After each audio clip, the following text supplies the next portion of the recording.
আসসালামু আলাইকুম, সবাইকে বিদ্যাবাড়ি পত্রিকার পাতা থেকে স্বাগতম। 14 মার্চ 2025 ঢাকা বিশ্ববিদ্যালয়ের টিএসসি এলাকায় সন্ত্রাস বিরোধী রাজু ভাস্কর নির্মাণ করা হয় 1997 সালে।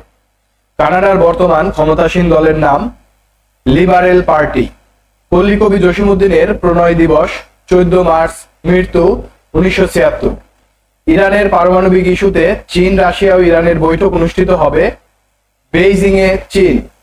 বাংলাদেশ স্বল্পোন্নত দেশের এলডিসি তালিকায় যুক্ত হয় 1975 সালে। ভারত সরকার অবাস্থিত বিদেশিদের ঠেকাতে প্রণয়ন করতে যাচ্ছে অভিবাসন ও বিদেশি বিল 2025।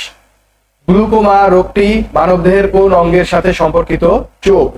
বিশ্বের প্রথম পত্তি স্থাপনযোগ্য কৃত্রিম হৃৎপিণ্ডের নাম বাইভাকোর তৈরি করেছেন অস্ট্রেলিয়া। চলতি বছর সংশোধিত এডিপির আকার 2,16,000 কোটি টাকা।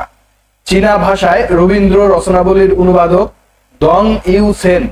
ধন্যবাদ সবাইকে।